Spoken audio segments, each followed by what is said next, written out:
Shalom Bapak Ibu Saudara yang dikasihi oleh Tuhan kita Yesus Kristus. Berjumpa kembali di dalam program seri pendalaman Alkitab.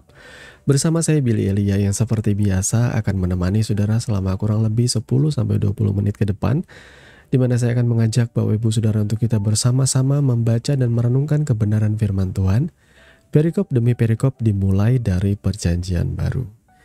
Dan di dalam seri pendalaman Alkitab kali ini kita memasuki perikop yang ke-90, yang kali ini terambil dari Injil Matius pasal 20 ayat 29 sampai dengan ayat yang ke-34. Dan seperti biasa saya akan mengajak Bapak Ibu Saudara untuk kita bersama-sama membaca nas firman Tuhan ini. Sekali lagi di dalam Matius pasal yang ke-20 ayat 29 sampai dengan ayat yang ke-34 dengan judul perikop Yesus menyembuhkan 2 orang buta. Demikian firman Tuhan. Dan ketika Yesus dan murid-muridnya keluar dari Yeriko, orang banyak berbondong-bondong mengikuti dia. Ada 2 orang buta yang duduk di pinggir jalan mendengar bahwa Yesus lewat. Lalu mereka berseru, "Tuhan, Anak Daud, kasihanilah kami." Tetapi orang banyak itu menegur mereka supaya mereka diam. Namun mereka makin keras berseru, katanya, "Tuhan, Anak Daud, kasihanilah kami." Lalu Yesus berhenti dan memanggil mereka. Ia berkata, "Apa yang kamu kehendaki supaya aku perbuat bagimu?" Jawab mereka, "Supaya kami dapat melihat." Maka tergeraklah hati Yesus oleh belas kasihan, lalu ia menjamah mata mereka, dan seketika itu juga mereka melihat lalu mengikut dia. Amin. Untuk kebenaran firman Tuhan. Bapak Ibu Saudara, sebelum kita bersama-sama merenungkan firman dengan lebih mendalam, mari kita terlebih dahulu merendahkan hati dan berdoa. Bapa, di dalam nama Tuhan Yesus, terima kasih karena Engkau memberikan kami kesempatan bersaat teduh di kesempatan kali ini. Tuhan, kami mohon hikmat dan pengertian-Mu untuk boleh mengurapi hati dan pikiran kami agar kami memahami apa yang menjadi maksud dan kehendak-Mu di dalam setiap kehidupan kami. Di dalam nama Tuhan Yesus kami berdoa. Haleluya. Amin. Bapak Ibu Saudara yang dikasihi oleh Tuhan kita Yesus Kristus ya. Sebenarnya nas firman Tuhan ini, saya mau mengajak saudara lewat nas firman Tuhan ini, maksud saya supaya kita memiliki satu sudut pandang ya. Kita berusaha untuk menelaah makna yang tersembunyi dan juga makna harafiah dari apa yang sudah kita baca tadi. Di sini diceritakan bahwa Yesus dan murid-muridnya keluar dari Yeriko. Saudara tahu tentunya Yeriko ya. Salah satu yang paling terkenal itu adalah tembok Yeriko. Di masa kepemimpinan Yosua menaklukkan ya tembok ini. Dan akhirnya membuat mereka bisa mengalahkan orang-orang Yeriko di sana guys ya. Nah saudaraku yang dikasihi oleh Tuhan kita Yesus Kristus. Pada waktu Yesus dan murid-muridnya keluar dari Yeriko, orang banyak berbondong-bondong mengikuti dia. Kenapa mereka mengikuti Yesus?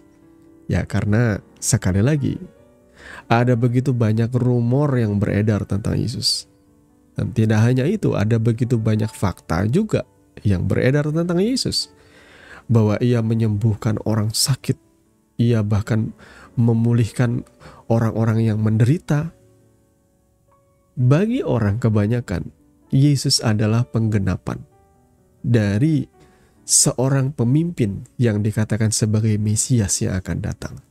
Banyak orang berpikir bahwa mungkin saja Yesus akan menjadi raja yang akan mengembalikan kemuliaan, kemegahan bangsa Israel di masa yang lampau.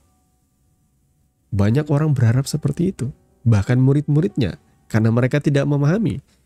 Mereka berpikir bahwa inilah yang dijanjikan oleh Tuhan. Tanda-tanda menyertai dia dengan luar biasa. Orang akhirnya berpikir bahwa mungkinkah Yesus akan menjadi sebuah pemimpin kegerakan bagi pembebasan Israel dari penjajah kekaisaran Romawi, dan ia akan memulihkan kejayaan Israel layaknya di era Raja Daud dan Salomo. Mereka tidak mengerti, saudaraku. Tapi yang pasti orang berbondong-bondong mengikuti ya persis seperti zaman sekarang ya. Ada orang yang terkenal, ada orang yang viral, banyak orang akan mengikuti dia. Jelas ya.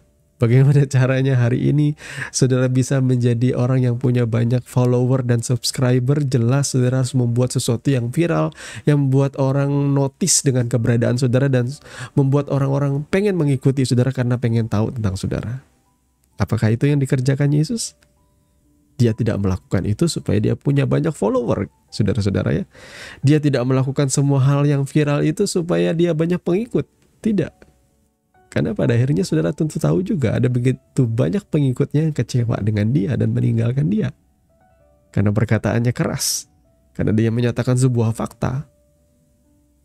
Hari ini Tuhan Yesus membutuhkan, sebenarnya kata membutuhkan itu tidak tepat juga ya. Kita yang membutuhkan Tuhan. Hari ini Tuhan mengharapkanlah saudara tuh menjadi pengikut yang setia.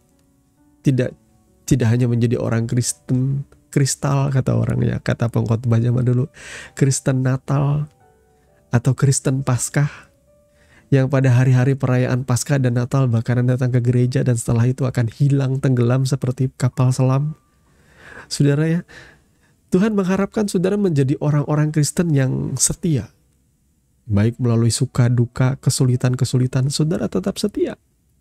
Dan kesetiaan saudara tidak hanya ditunjukkan dengan kehadiran saudara di gereja, tetapi kesetiaan saudara itu dinyatakan dari kesetiaan saudara mempraktekkan dan menghidupi nilai-nilai kebenaran yang saudara baca di dalam kitab suci.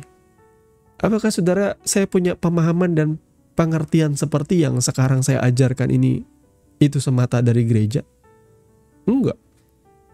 Pemahaman dan pengertiannya saya dapatkan mengenai Kristus dan pengajaran-pengajaran firman. Saya berani bilang 90% itu saya dapatkan secara pribadi. Karena apa? Karena Roh Kudus menyertai kita. Jadi bagi saya, ibadah ke gereja itu adalah ibadah celebration aja, ibadah perayaan. Tapi itu cuma memberikan efek 10% aja bagi pertumbuhan rohani saya. Karena ya kehidupan saya bukanlah sebuah pohon yang disiram seminggu sekali, saudaraku. Saya harus bertumbuh di dalam Tuhan setiap hari. Disitulah baru menjadi sebuah kenyataan yang Tuhan harapkan dalam hidup kita, bahwa kita menjadi rumah kediamannya. Kita menjadi bait Roh Kudus itu ya setiap hari. Kita bergaul karib dengan Tuhan dan kita di situ memaknai bahwa kita ini adalah rumah kediaman Tuhan. Artinya Roh Kudus setiap saat ada dalam hidup kita. Jadi kita tidak memperlakukan lagi gereja itu sebagai sebuah tempat yang ya kultus ya. Justru tubuh kita ini yang lebih harusnya kita sakralkan daripada gedung gereja. Gedung gereja bisa ditutup, gedung gereja bisa diledakkan, bisa dibom. Tetapi hidup kita, tubuh kita ini milik kepunyaan Tuhan. Dan Tuhan sudah membayarnya dengan lunas di atas kayu salib. Jadi orang berbondong-bondong mengikuti Yesus pada waktu itu. Saya bisa membayangkan ya, karena saya juga dulu ingat di tahun sekitar awal 2000-an, kita pernah melakukan pelayanan penginjilan. Lalu ada 2 orang buta yang juga mendengar tentang Yesus. Bahwa Yesus lewat, mereka mendengar info ini, kabar ini. Lalu mereka berseru, "Tuhan, Anak Daud, kasihanilah kami." Luar biasanya. Mereka punya pemahaman ini. Mereka punya pemahaman yang benar. Tuhan, Anak Daud. Jadi mereka tahu bahwa Yesus adalah keturunan Raja Daud. Kasihanilah kami. Saudara sedang memanggil Tuhan yang mana? Ya, ada begitu banyak Tuhan yang diberitakan di dunia ini. Apakah Yesus? Karena hanya Ia kebenaran yang sejati dan hanya kepadanya lah kita patut berseru. Tuhan, Anak Daud, dikonfirmasi, kasihanilah kami. Tetapi orang banyak itu menegur mereka supaya mereka diam. Saya tidak tahu apa alasannya. Mungkin mereka sedang membuat sebuah rombongan-rombongan dan mereka merasa terganggu dengan 2 orang buta gak jelas ini ya. Lah biasalah. Ya, pada masa itu, maaf kata saudara ya, Orang-orang yang mengalami sakit kusta dan juga termasuk orang buta, mungkin mereka dipandang sebagai warga negara kelas 2 atau kelas 3 ya. Kalau dalam kehidupan bermasyarakat tuh status sosialnya tuh kastanya rendah. Karena mereka dianggap orang berdosa. Apalagi orang-orang lahir dari kecil, bukan lahir dari kecil, maksudnya lahir dari bayi, itu mengalami yang namanya cacat. Apalagi ya mereka akan dipandang hina. Jadi ketika ada dua orang buta berseru kepada Yesus, "Tuhan, Anak Daud, kasihanilah kami." Orang-orang yang berbondong-bondong itu seringkali menjadi batu sandungan dan mereka berkata, menyuruh mereka diam. Dan sekalipun orang-orang yang mengikuti Yesus ini, entah apapun alasan mereka, melarang dua orang buta ini untuk berteriak dan menyuruh mereka diam, mereka makin keras berseru, "Tuhan, Anak Daud, kasihanilah kami." Lalu dikatakan Yesus berhenti dan memanggil mereka. Yesus meresponi seruan mereka, saudaraku. Jadi perhatikan di sini, ini ada makna rohaninya juga yang saya banyak kali mendengarkan dikhotbahkan oleh pendeta-pendeta ya, bahwa banyak kali yang menjadi batu sandungan di dalam kehidupan kekristenan itu justru orang-orang yang mengikuti Yesus. Mereka menjadi orang yang sok tahu akan perasaan Tuhan. Ketika ada orang yang berseru kepada Yesus, "Yesus, Anak Daud, kasihanilah kami." Mereka merasa bahwa Yesus terganggu dengan seruan itu. Apakah saudara berpikir seperti itu? Saudara menjadi orang yang sudah setia ikut Tuhan, lama mengikuti Tuhan. Ini namanya sindrom anak sulung, seperti yang dialami oleh anak sulung yang marah ketika melihat anak bungsu pulang. Dia lalu marah sama bapaknya. Dia berpikir, ya lebih baik anak bungsu itu mati aja lah. Dia sudah mengkhianati bapaknya, dia sudah minta warisan lalu keluar dari rumah ini, jatuh miskin, nah biar dia sudah tidak jadi anak bapak lagi. Kebanyakan sindrom anak sulung itu seperti itu. Banyak orang Kristen yang berpikir bahwa mereka memiliki perasaan dan pikiran Kristus. Tetapi itu perasaan dan pikiran mereka. Saya ingat dulu juga ya, banyak orang-orang yang bahkan pastor, bahkan pemimpin yang mengatakan dirinya mentor, itu mengancam orang-orang yang keluar dari gerejanya. Bahkan ia akan mengalami kecelakaan lah, ia akan mengalami sakit penyakit lah, ia akan mati lah. Itu mengerikan sekali, saudaraku ya. Tidak seharusnya saudara itu mengambil perasaanmu dan kau taruh seakan-akan itu adalah perasaan Kristus. Karena kau sedang menjadikan dirimu seperti Musa yang melakukan kesalahan ketika masuk ke tanah perjanjian ya. Musa melakukan kesalahan seperti itu. Ia marah, padahal Tuhan tidak marah. Nah, saudara jangan playing God dengan melakukan hal seperti ini. Ketika ada orang berseru kepada Yesus, saudara marah, suruh diam dia. Ketika ada seorang mau sungguh-sungguh datang kepada Tuhan, tapi saudara menghalang-halangi dia. Ini yang dilakukan oleh orang-orang mengikuti Yesus, saudaraku ya.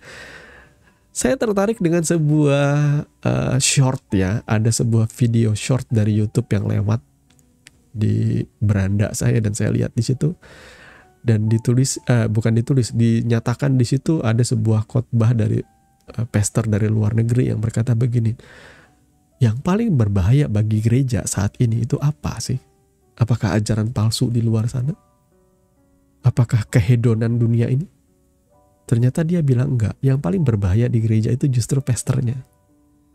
Dia bilang, ketika pastornya enggak belajar kebenaran firman Tuhan, ketika pastornya enggak sungguh-sungguh menelaah dan menyelidiki firman Tuhan, ia akan mulai mengajarkan sesuatu yang palsu, yang justru tidak berasal dari firman Tuhan.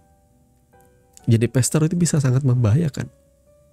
Ketika pastor itu sudah menerima fame, keterkenalan, sudah menerima berkat-berkat dalam bentuk uang, persembahan kasih dan sebagainya, dan hidupnya mapan, dia mulai menjadi pribadi yang berbahaya. Ya, dia mulai menggunakan fame-nya itu untuk memikat wanita-wanita muda yang akhirnya akan ia lecehkan, akan ia tiduri. Itu semua adalah contoh yang paling berbahaya bagi gereja hari-hari ini adalah pastornya. Itu saya sepakat. Saya setuju, saudara ya. Maka hati-hati saudaraku, orang-orang mengikuti Tuhan kadang-kadang bisa jadi batu sandungan justru. Membuat orang sulit ketemu dengan Tuhan. Ya, ini adalah contoh pengikut Kristus, hati-hati. Jangan sampai saudara tidak menuntun orang pada Kristus, tapi saudara justru menghalang-halangi orang datang kepada Yesus. Dengan cara apa? Saudara tidak mengajarkan tentang Kristus. Saudara mengajarkan teologi kemakmuran. Hidup diberkati berlimpah-limpah. Yesusnya mana? Tidak pernah diajarkan. Akhirnya apa? Jatuh cinta dengan orang tidak seiman. Akhirnya apa? Meninggalkan Kristus. Karena apa? Karena tidak pernah mengajarkan doktrin atau teologi mendasar di dalam kekristenan. Kita lanjut saudara ya. Lalu Yesus berhenti dan memanggil mereka. Di sini Yesus meresponi mereka. Ia berkata, apa yang kamu kehendaki supaya aku perbuat bagimu? Orang-orang yang mengikuti Yesus sok-sokan menolak kedua orang buta ini. Tetapi Yesus menyambut mereka. Mereka orang yang tidak berdaya. Dan dalam keadaan tidak berdaya, orang memohon belas kasihan. Adakah Tuhan Yesus tidak mau mendengar? Ini bisa kita aplikasikan dalam kehidupan doa kita. Ketika kita tidak berdaya, artinya kita tidak lagi bersandar dengan kebanggaan kita, keuangan kita, jabatan kita. Kita menjadi orang yang tidak berdaya seperti orang buta ini. Kita melangkah pun tidak bisa, harus dituntun. Paling tidak kita pakai tongkat pun harus hati-hati. Saya pun kalau misalnya mencoba jadi orang buta, saya tidak akan mampu, saudaraku. Mereka tidak berdaya sekali. Mereka bergantung sepenuhnya dan berseru kepada Tuhan memohon belas kasihan. Ini barulah bentuk dari kerendahan hati yang Tuhan inginkan dimiliki oleh setiap orang yang menaikkan doa kepada Dia, berharap kepada Dia. Jangan datang dengan kemegahan, jangan datang dengan kesombongan. Jangan datang seperti orang Farisi, Tuhan aku sudah berpuasa 2 kali, 3 kali dalam seminggu. Tuhan aku sudah memberikan sedekah persembahan. Tuhan aku sudah melayani Engkau menyembuhkan orang sakit dan aku sudah mendoakan minyak urapan yang begitu banyak orang sembuh Tuhan. Tuhan aku sudah digelari sebagai pester kesembuhan Tuhan. Ketika engkau datang dalam kemegahanmu itu, jangan harap Tuhan mau tolong saudara. Saudara belajar dari orang buta ini. Mereka hanya berpasrah penuh kepada Tuhan, bersandar penuh kepada Tuhan. Apa yang kamu kehendaki supaya aku perbuat bagimu? Jawab mereka, Tuhan supaya mata kami dapat melihat. Maka tergeraklah hati Yesus oleh belas kasihan. Saya pun ketika membaca ini pengen nangis rasanya saudaraku. Karena Tuhan tidak pernah mau membiarkan mereka yang dengan sungguh-sungguh berseru kepada Dia. Ia pasti akan memulihkan, Ia pasti akan menyembuhkan. Lalu Ia menjamah mata mereka dan seketika itu juga mereka melihat lalu mengikuti Dia. Saudara perhatikan di sini. Banyak orang mengikuti Yesus hanya sekedar menjadi penonton. Tetapi 2 orang buta ini, mereka mengenal Yesus dan mereka berseru kepada Yesus dan Tuhan memulihkan mereka. Mereka mengalami pemulihan karena mereka mengikuti Tuhan tidak sekedar untuk gaya-gayaan menjadi orang Kristen atau menjadi pengikut Tuhan, enggak. Karena bagi saya orang Kristen itu memang cuma ada 2 tipe ini aja. Mengikuti Kristus, menjadi orang Kristen secara KTP, bangga terlibat dalam sebuah gereja dan pelayanan, bangga dengan pastornya dan sebagainya. Tetapi ada tipikal yang kedua. Orang yang pengen mengenal Kristus secara pribadi, tidak hanya sekedar menjadi anggota gereja. Orang yang pengen mengenal Kristus lebih daripada ia mengenal pastornya. Orang yang pengen mengenal Kristus, mengalami Kristus dalam hidupnya lebih daripada ia dekat dengan pastornya. Dan dipandang orang sebagai, oh dia dekat dengan pastor, gembala sidang di sini, wow luar biasa ya. Bagi saya, kesuksesan saudara, keberhasilan saudara dalam mengikuti Tuhan ialah saudara mengenal Tuhan secara pribadi, saudara mengalami pertolongan dan kasih Tuhan, saudara mengalami kemurahan Tuhan setiap hari. Masa bodoh saudara gak kenal dengan pastor saudara? Ya gak boleh juga sih saudara gak kenal, ya paling tidak ya saudara kenal dengan baik lah pastormu, tetapi lebih baik saudara mengenal Tuhan Allahmu. Saya tidak pernah masuk ke gereja gara-gara figur pastor saudaraku. Kalau mungkin ditarik ulur 20-30 tahun yang lalu, mungkin saja kita bisa tertarik datang ke sebuah gereja karena figur orang yang terkenal yang masuk TV dan sebagainya. Tapi makin kesini saya mengikuti Tuhan, saya sadar bahwa mengiring Tuhan itu bukan soal mengikuti seorang pastor terkenal. Saudara bahkan harus kritis dengan pastormu. Ketika kau tahu yang melakukan suatu hal yang menyimpang, yang bahkan mengajarkan kebenaran firman Tuhan yang keliru, saudara harus berani kritis dan tidak usah membela. Mendoakan boleh, tetapi tidak usah membela kalau pendetamu salah. Saudara mau tegur, saudara nggak punya kapasitas, saudara nggak akan didengar oleh pastormu karena dia merasa cukup senior daripada engkau. Saudara hanya bisa berdoa saja, saudara ya. Saya berdoa supaya saudara memiliki kehidupan yang seperti dua orang buta ini, ya. Tapi saya mau kasih disclaimer juga.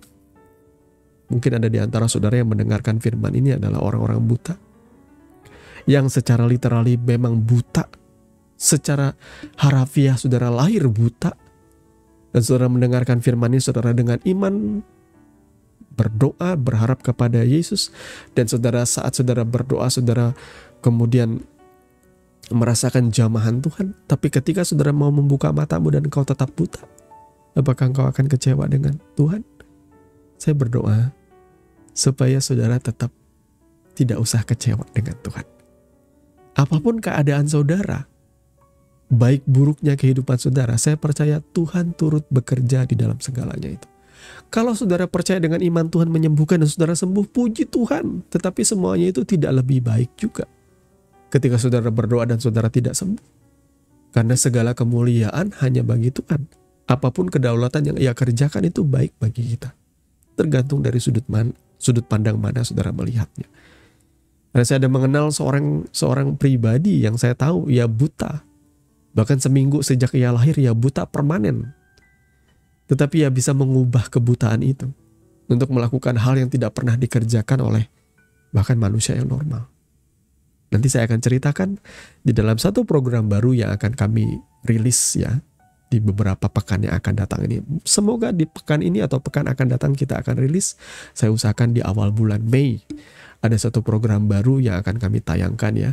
Dimana di program yang pertama, perdana ya, itu saya akan menceritakan tentang ada seorang buta yang secara lahiriah ia buta dari lahir. Seminggu setelah ia lahir ia buta permanen, tetapi ia melakukan sesuatu yang luar biasa di sepanjang hidupnya dan dia tidak menyesali itu. Ketika ia diberikan penawaran, apakah kamu ingin terlahir sebagai orang normal, ia berkata, aku mau tetap seperti ini kalaupun aku diberikan kesempatan dilahirkan kembali. Tuhan Yesus memberkati firman-Nya dan mari kita tundukkan kepala kita berdoa. Bapa, di dalam nama Tuhan Yesus, terima kasih karena Engkau sudah berbicara menyatakan isi hatimu melalui kebenaran firman-Mu. Tuhan tolong kami supaya kami boleh menghidupi firman-Mu dengan penuh kesungguhan. Kami mendapatkan esensi, kami mendapatkan intisari yang sejati, yang murni dari firman-Mu Tuhan. Bukan ajaran-ajaran yang menyimpang, yang serong. Bukan ajaran-ajaran yang hanya ringan-ringan saja yang menyenangkan telinga, tetapi kebenaran yang sejati Tuhan. Terpujilah nama-Mu kekal selama-lamanya. Di dalam nama Tuhan Yesus kami berdoa dan berterima kasih. Haleluya. Amin. Bapak Ibu Saudara yang dikasihi oleh Tuhan kita Yesus Kristus, sampai di sini program seri pendalaman Alkitab. Kami percaya saudara diberkati, saudara mendapatkan pewahyuan dan makna yang baru dari pemahaman kebenaran firman Tuhan. Saya berdoa supaya saudara tidak jemu-jemu untuk terus belajar dan bertekun menyelidiki kitab suci supaya saudara bisa bertumbuh dengan sehat di hadapan Tuhan kita Yesus Kristus. Akhirnya saya Billy Elia pamit, kiranya kasih karunia di dalam Tuhan kita Yesus menyertai saudara senantiasa. Sampai bertemu di seri pendalaman Alkitab yang berikutnya. Shalom.